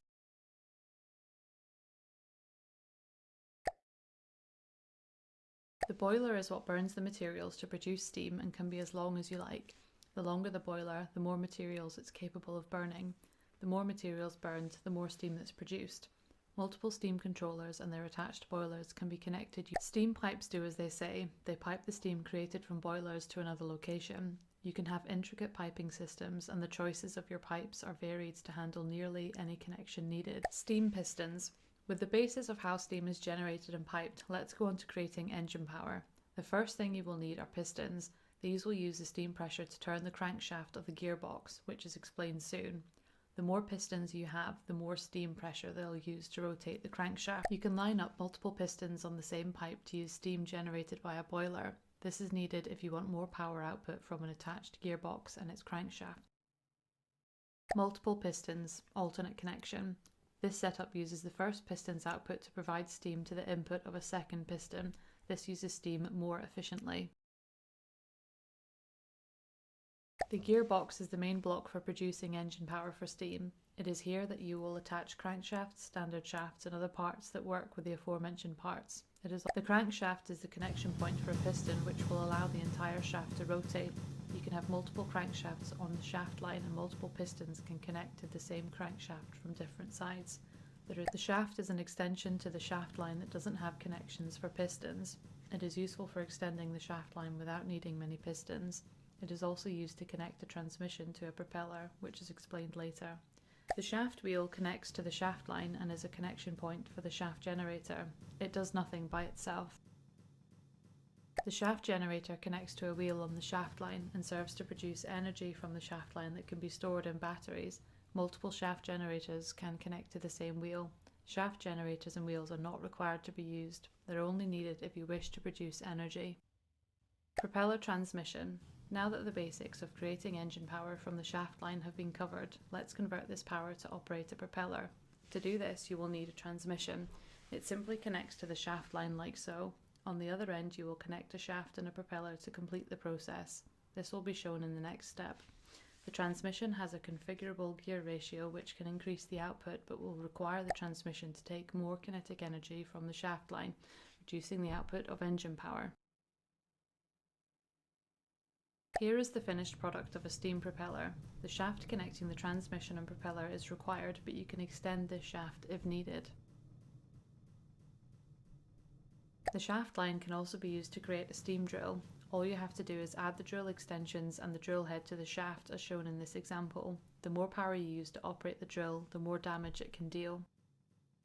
We have covered the main parts of the gearbox, so we'll move on to the other power generation option for steam engines, which is the turbine generator. The turbine generator directly takes in steam to produce energy which is stored in batteries. The turbine pipe connection connects to the steam pipe. The turbine's middle pieces can be connected next, followed by the turbine generator connection, then the turbine generator itself. This example shows the correct pattern. The last primary piece to discuss about steam engines is the steam jet. These attach directly to pipes and can provide propulsion in all environments, including space. Compared to other forms of propulsion, they are rather inefficient but are powerful for their compact size. We've covered the general necessities for steam systems, but now we will look at extra parts which can be useful in some cases. First up is the axis shifting gears. This part will allow you to ascend or descend the shaft line, which can be useful for building over other systems or moving a propeller to a more proper level. Vents connect to open steam pipes and can be configured to release steam once the pipe pressure reaches a certain threshold. This can be used to limit steam entering pistons or turbines.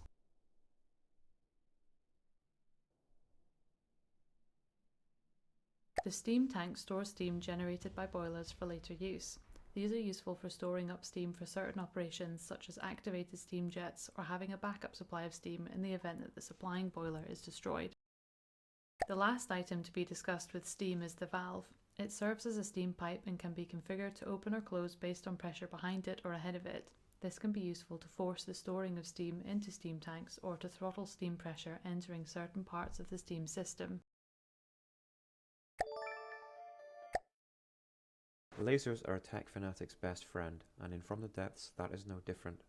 Rather than using material, they rely on engine power to create energy, which is then used for the laser's variable functions, such as accurately shooting craft from a long distance, cutting them apart up close with special laser cutters, or defensively destroying incoming munitions.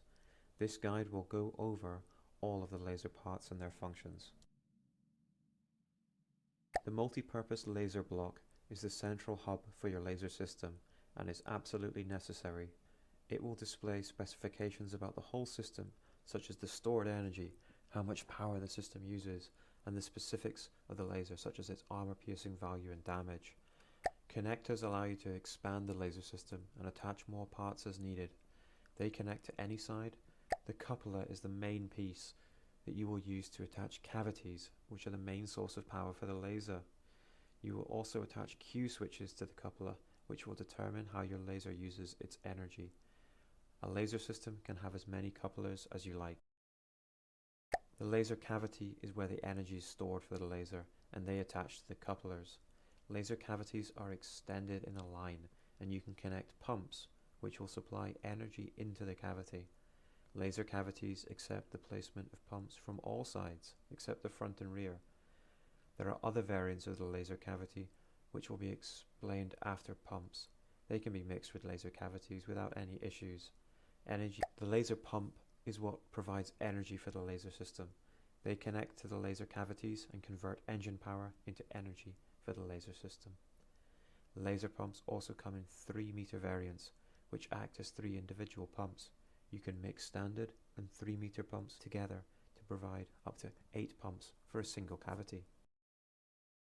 Single input cavity is a variant of the laser cavity that holds the energy of 4 laser cavities, but only allows 1 pump to be connected to the cavity. These are useful for lasers that need more storage, such as a burst type laser. If possible, use 3-meter pumps to maximize energy generation while using single input cavities. Storage cavities is the last variant of the laser cavity. It cannot accept laser pumps, but it stores 40 times more energy than regular laser cavities. These are essential for laser systems that need to store a lot of energy. Since the storage cavity does not allow pumps to be connected to it, use standard cavities covered with several pumps to supply the energy required to fill the storage cavity.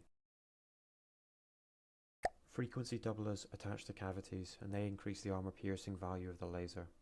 The amount that they increase the armor piercing strongly depends on the number of pumps across the whole laser system.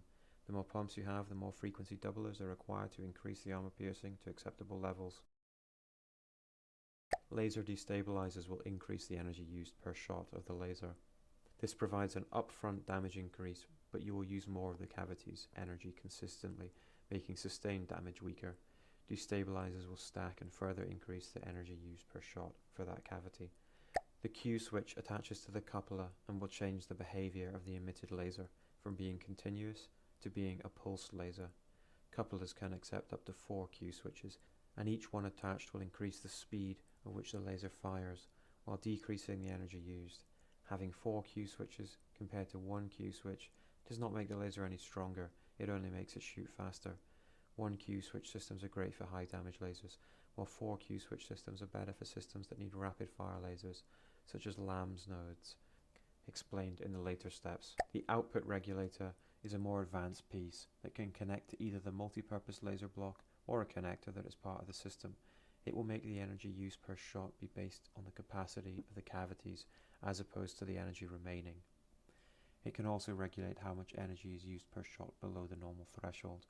You can even set an energy limit required before the laser will attempt to shoot. This is useful for ensuring maximum damage per shot. Only one output regulator is required per laser system. The same settings will not work for every laser system, so you will need to experiment to find what works best. The laser transceiver acts as both a wireless transmitter and receiver of the laser system. They wirelessly connect the system across the craft. It will transmit to any distance in a straight line, even if there are other blocks in the way. This allows you to keep most of the laser system protected inside the hull while connecting a few parts with the transceivers away from the center. Transceivers are expensive to place compared to connectors. Laser transceivers can allow you to send energy to turret blocks and spin blocks as well. Face the front of the transceiver so that it faces beneath the base of the turret block. Then, place a transceiver facing in a direction that can receive the laser, any side except the flat backside, somewhere over the top of the turret block, on the turret. It can be as high as you like on the turret, as long as it is facing down through the turret block. This will allow you to keep your laser turret small and on the deck if desired. Now that we've covered the basics of how to make a laser system, let's get into the fun stuff and make use of it. The main method is through the use of the laser combiner. This takes the energy and converts it into an offensive beam of energy. It is highly accurate and allows for effective anti-aircraft weaponry, especially when placed on turrets. The laser colorer is an optional attachment to the laser combiner. It will allow you to adjust the color and width of the laser and is purely cosmetic. Without it, the laser will be blue if it is a continuous laser and green if it is a pulsed laser. Laser optics attached to the laser combiner and are crucial for focusing the laser to your needs. There are standard laser optics and steering optics. The steering optics allow a larger firing angle for the optic line, but do not reduce attenuation as much as regular optics. See the next step for specifics of how optic length affects attenuation and firing angle. As laser optics extend in length, they will have a lower firing angle, but also a lower attenuation. In short, the longer the optics, the better they retain their damage at long range. Shorter optic lines allow a larger firing angle, which can allow for more effective anti-air at close range. Check the optic lines of each laser combiner to see what the differences are. The short-range laser combiner is a special laser combiner that focuses a laser at a reduced range. It is placed like any laser combiner, but no extra optics are required. In exchange for a reduced range, the short-range laser combiner deals increased damage. The lower the distance that the focus is set to, the more potential damage it can deal. Unlike the standard laser combiner, the short-range laser combiner has a built-in laser colorer. Settings can be adjusted by pressing Q on the combiner. We finished talking about laser combiners, so let's move on to laser cutters. They convert the energy of the laser system into a damaging beam that is used for close quarters attack. Laser cutters will only work if the laser system is not using Q switches on the couplers, and you must have two laser cutters facing each other in order to create a beam. They multiply the damage and armor piercing of the system by 10, which will allow you to slice through even the most durable of targets. The last thing to talk about in this guide is the LAMS, which is the Laser Anti-Munition System. The LAMS node will use the laser system to shoot at incoming missiles and projectiles from CRAM cannons and APS cannons and attempt to destroy them in the process. They are configurable to target specific sizes or types of munitions. LAMS nodes require enemy munitions to be detected in order to function. You will need munition warners to detect incoming missiles, cannon shells, or a passive sonar to detect incoming torpedoes for LAMS to shoot at.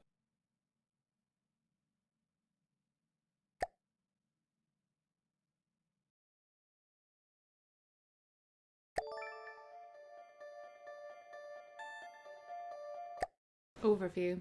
Electric engines are an alternative to fuel engines. They convert energy into power which can be used for typical fuel engine processes. Basics. Electric engines are simple in their design and only use two parts, the electric engine and batteries. The electric engine requires batteries to be connected to the electric engine piece. You can press Q on the electric engine and reduce the maximum output.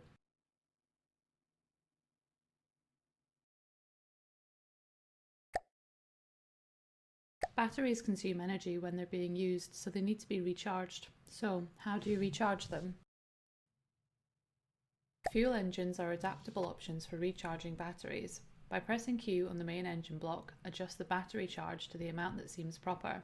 You can use automated control blocks to change the battery charge level when certain conditions are met. This is useful for providing additional charge when needed.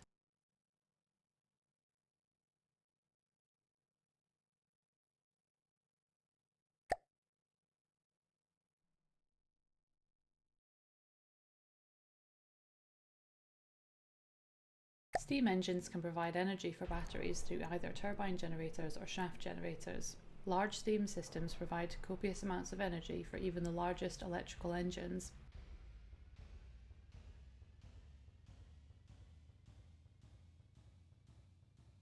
RTGs produce less power per volume compared to other options and are expensive to place, but they offer this energy for free.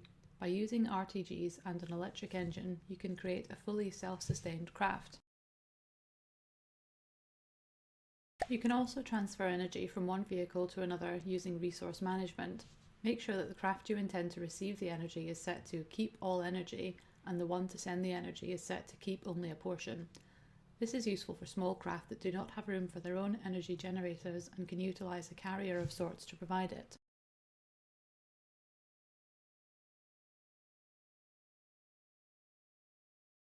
All electric engine components are vulnerable to EMP damage. Consider protecting the electrical engine in EMP-resistant materials such as wood or stone. Surge protectors can also be used to attract and absorb EMP damage. Since surge protectors will attract EMP damage, it's wise to put them away from the electrical engine components to ensure that excess EMP damage does not easily carry over to them. Batteries weigh more than metal blocks. This makes them better when placed lower in the deck of a ship to help keep the centre of mass lower, thus making the ship more stable. Overview. The Particle Accelerator Cannon, commonly known as the PAC, is a powerful weapon that fires a burst of energy to deal damage in various methods. They are constructed by creating lines of tubes from the ports on the main piece. The longer the tubes are, the more powerful the corresponding beam will be. This guide will go over the basics of creating a PAC. PACs use energy for their operation, so batteries are a necessity to operate them. Make sure you have a way to charge the batteries, whether it's by fuel engines, steam engines, or RTGs. The lens is the core component of the PAC and is where you will attach all of the tubes that will power the PAC. You can also adjust various settings here, mainly the type of damage the PAC will use and the settings that will determine its range, fire rate, and angle allowance. Particle tube. The pipes of the particle cannon store the energy of the PAC. The more tubes you have, the more damage the PAC will generally do. You will want to place as many tubes as you can in order to increase the potential of the PAC. The tube terminator is placed at the end of a particle tube and prevents the tube itself from firing energy, thus making the pipe safe. If you have a particle tube lined deep into your hull, then you will most likely use the terminator for it.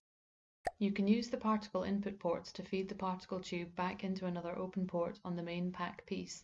This greatly reduces attenuation but also lowers the initial base damage. It's best suited for long-range lenses, and since it requires a second port, it can't be used on a short-range lens. Using this piece is not a requirement for any PAC. Know your pipes.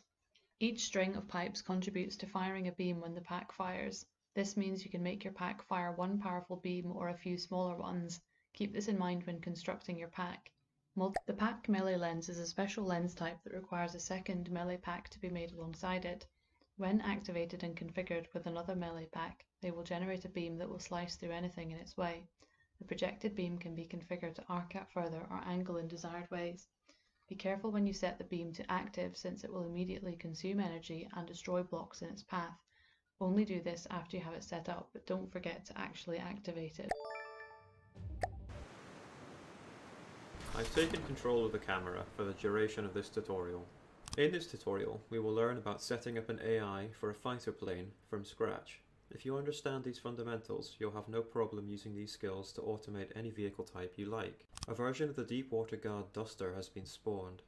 I've stripped out its AI behaviors, AI maneuvers, and PID controls. We're going to add them back in. One easy way to access the AI mainframe interface is via the AI control interface. We can open this by pressing C. Press C now. The first tab that opens up is called Behaviors. It's here that we add behaviors to the AI. A behavior can be very complex, but fundamentally all it does is tell the maneuver where to go and what direction to face when it gets there, a position and a direction. Each mainframe comes with one free behavior slot. We have the ability to add up to 3 behaviors, as we have 2 additional routine cards placed into the card slots on the mainframe. Let's add a behavior now. Click the Add Behavior button. You'll notice that the Aerial UI editor has opened up with a load of settings you can choose from. The key to success with AI is taking the time to adjust at each step. Let's set the flyover height to 50 meters.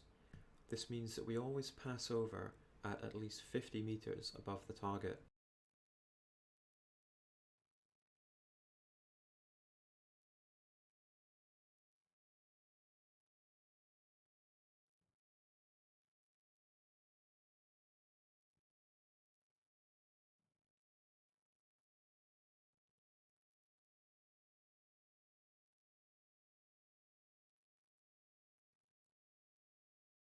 Now set the begin attack run when beyond to 500 meters.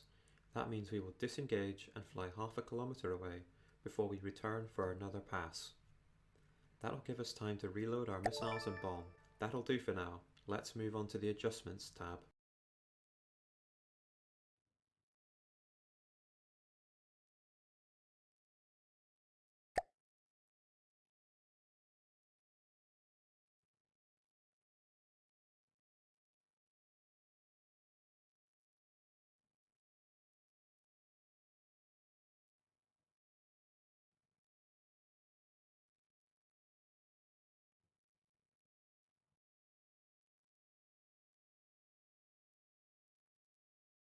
The importance of the Adjustments tab cannot be overstated. It's here that the waypoints from the behavior are adjusted before they reach the maneuver phase. If you want to ensure a submarine stays underwater, or a plane stays away from land, water and space, then this is where you must do it. First, let's ensure that under Select Vehicle Type, we put it into In Air. This is extremely important that we do this for planes, or they will try and course correct to avoid land and shipping rather than flying over it. Now let's set the altitude preferences. This is one of the most important things that we need to do. The AI takes the position that the behavior gives it and adjusts it to be no higher than maximum altitude X. Then we adjust that position to be at least Y meters above land, then further adjust the position to ensure it is at least Z meters above water. Let's keep the plane below 400 meters. Set the maximum altitude to 400.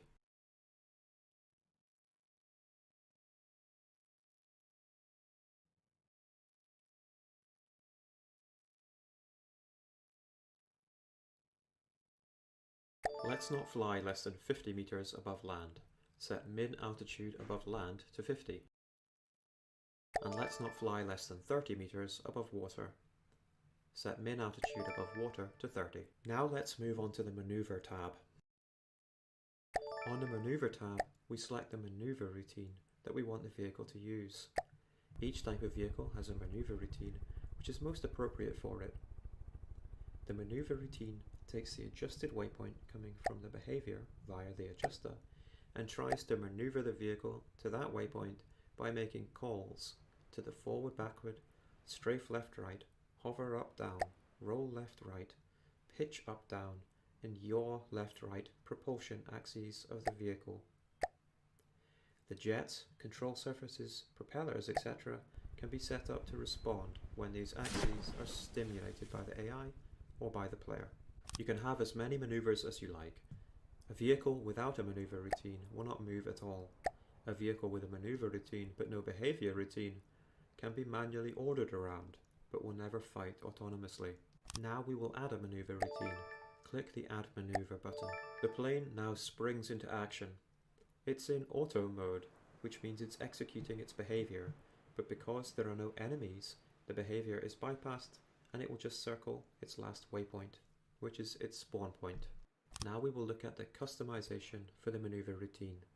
Like the behavior, there are lots of settings we want to get right. We are an anti-surface plane with missiles and a large bomb, so we want to point directly at our target. Set Start Turning when angle deviation is over to 0 degrees to ensure that we are constantly maintaining our bearing to the target.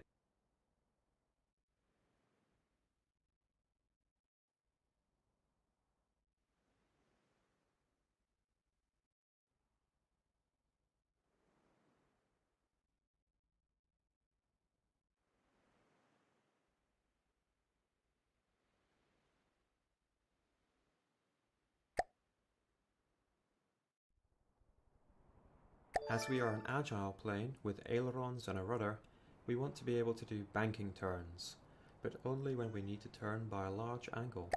Set Roll to Turn if angle deviation is over to 30 degrees to ensure that if we are more than 30 degrees away from our desired heading, we start or continue a banking turn.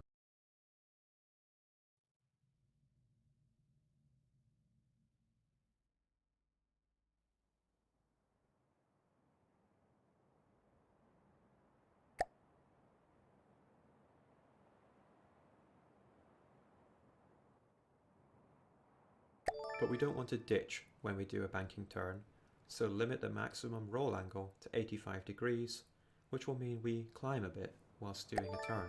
Our plane is nimble and we want to be sure we are pointing directly at our target, so untoggle the Use Velocity instead of Forward option.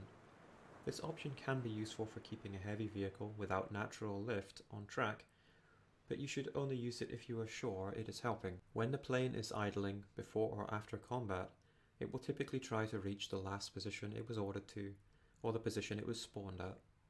When doing this, or when following manual waypoints, we don't want the plane to perform endless tight spirals around these waypoints. Increase wander distance to 250 meters to allow the plane to spread its wings a bit. The order complete distance can be adjusted to 50 meters to stop the plane needing to directly hit the waypoints it's moving to. This isn't essential, but it will help a bit when following a long chain of manual waypoints.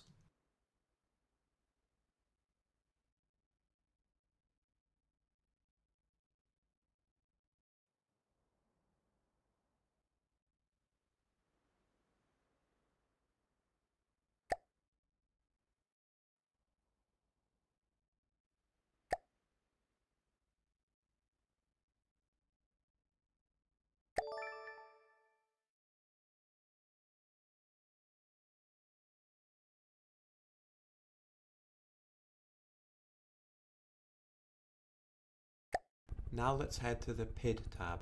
I'm going to rearrange the user interface a bit for you now.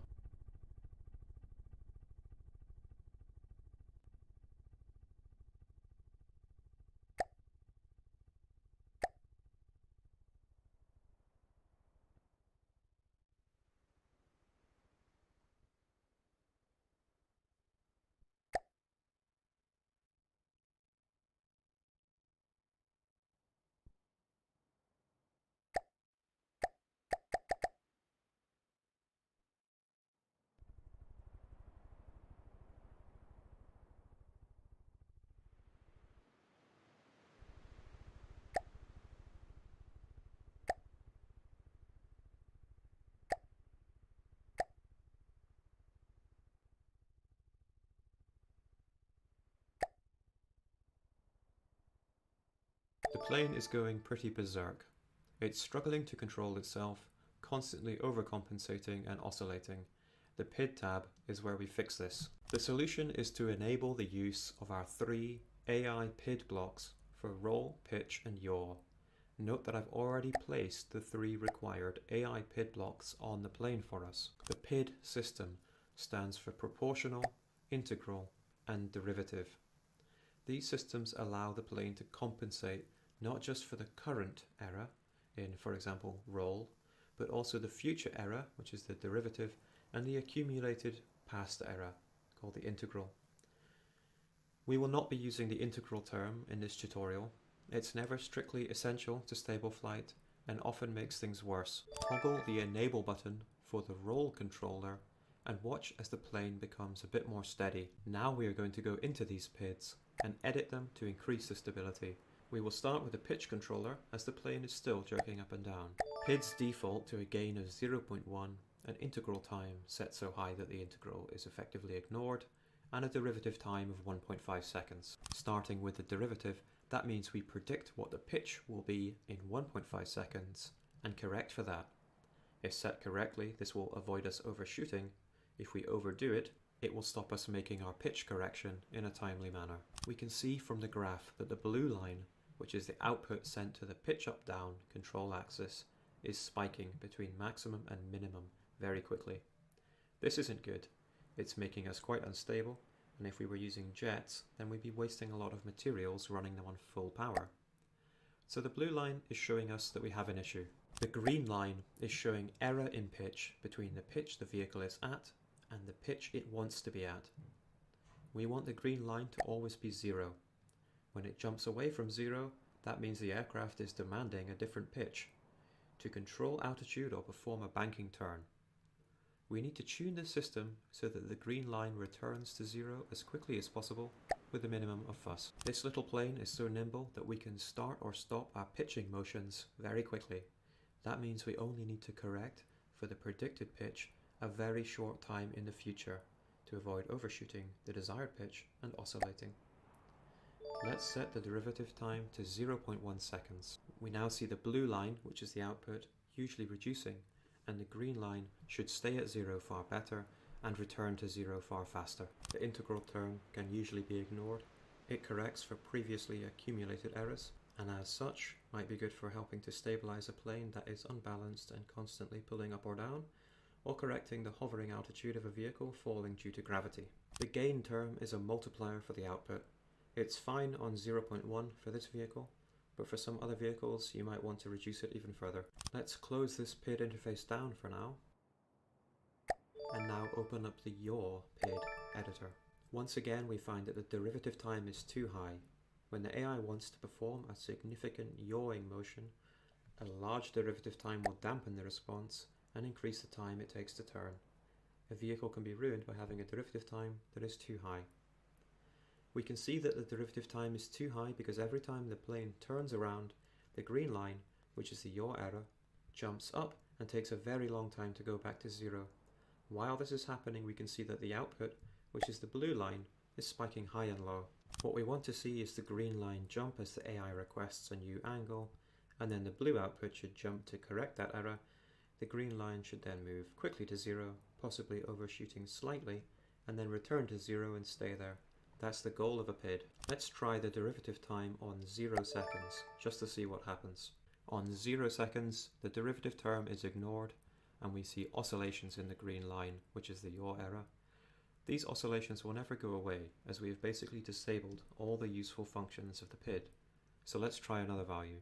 Let's try it on 0.3 seconds. On 0.3 seconds, the oscillation is quickly brought down under control. We're happy with that.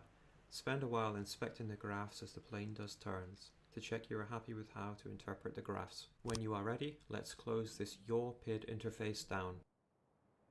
Now open up the roll PID editor. The roll PID is being used in a different way.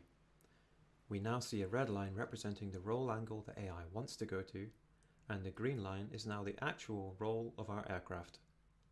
The goal is for the green line to follow the red line. With a derivative time of 1 second, we can see that the green line is not very good at following the red line, and the output, in blue, is all over the place. Set the derivative time to 0.1 seconds. The green line now much more closely follows the red request, and the blue output is nicely under control. Let's move on. Now close down all the user interfaces.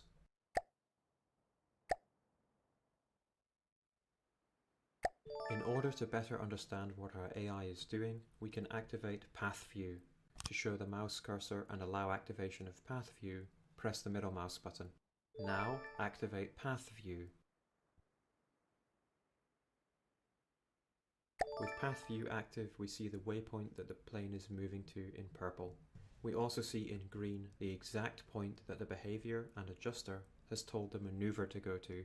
Now we're going to spawn in an enemy and watch our plane in action. Its missiles are configured to fire when it is at close range.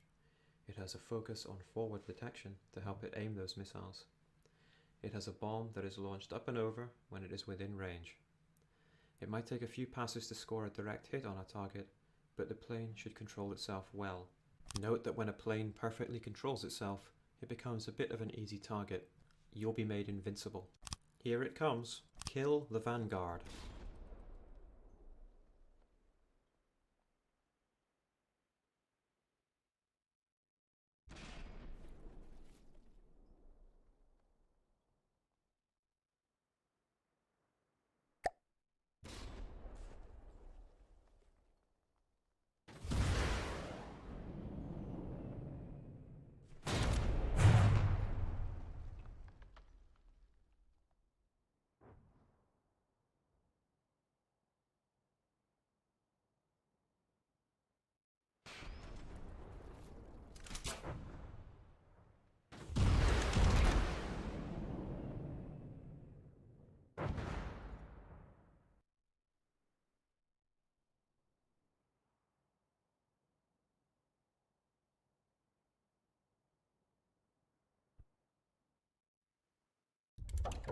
We've reached the end of the tutorial now.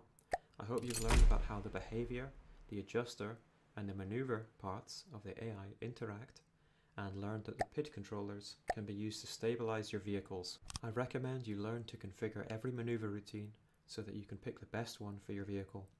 Then learn what each of the behavior routines do and how best to configure them. If this is all too complex for you, you can always fall back on the simple plug-and-play AI cards, which will get any vehicle going pretty easily. Note also that you can copy the settings from an AI mainframe in a vehicle that has a good AI and paste it into your own vehicle. Ctrl-C and Ctrl-V are the copy and paste keys, and these work in build mode. Well done, this tutorial is complete.